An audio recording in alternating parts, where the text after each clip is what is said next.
അതിനായിട്ട് ഈ avocado cut ചെയ്തിട്ട് ഇതിൻ്റെ ഉള്ള ക്രീം നമുക്കൊന്ന് മിക്സിയിലിട്ടിട്ട് അടിച്ചു കൊണ്ടുവരാം കേട്ടോ. പാല് ചേർത്തിട്ടാണ് നമ്മൾ അടിക്കുന്നത്. എന്തെങ്കിലും പറയാനുണ്ടോ?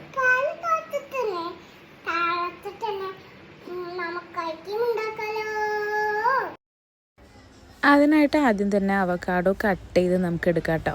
നല്ല പഴുത്ത അവക്കാഡോ ആയതുകൊണ്ട് തന്നെ സ്പൂണ് കൊണ്ട് ചെല്ലുമ്പോഴേക്കും നമുക്ക് വേഗം ആ ഒരു തൊലിയുടെ ഉള്ളിൽ നിന്ന് ആ ക്രീം ഇങ്ങോട്ട് പോരുണ്ടായിരുന്നു.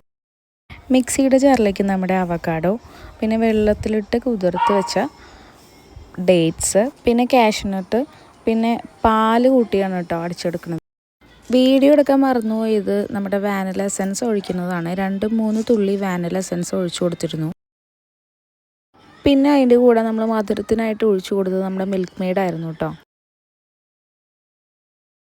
അങ്ങനെ നമ്മൾ മിക്സിയിൽ അടിച്ചെടുത്ത ഈ മിക്സ്ചർ ഒരു പ്ലാസ്റ്റിക്കിൻ്റെ പാത്രത്തിലേക്ക് തണുക്കാനായിട്ട് ഒഴിച്ച് വെക്കുകയാണ് ചെയ്യുന്നത്. ഇത് ഒഴിച്ച് വെച്ചതിന് ശേഷം നമ്മൾ ഇതിൻ്റെ മുകളിലായിട്ട് കുറച്ച് ബദാമും അണ്ടിപ്പരിപ്പും കൂടിയിട്ട് പിന്നെ പൊടിച്ചിട്ടുള്ള ഒരു പൊടി കൂടി ഇട്ട് കൊടുത്തിട്ടുണ്ടായിരുന്നു. കൂടെ എൻ്റെ സ്വന്തം ഇഷ്ടപ്രകാരം കുറച്ച് ബൂസ്റ്റിൻ്റെ പൊടി കൂടി ആഡ് ചെയ്യുന്നുണ്ട് കേട്ടോ. പിന്നെ അത് തണുക്കാനായിട്ട് ഫ്രിഡ്ജിൽ എടുത്ത് വെക്കുകയാണ് കേട്ടോ ചെയ്തത്. പിറ്റേ ദിവസം അത് പുറത്തെടുത്തപ്പോൾ കാണാൻ വലിയ ഭംഗിയൊന്നുണ്ടെങ്കിലും കഴിക്കാൻ നല്ല രസമുണ്ടായിരുന്നു കേട്ടോ.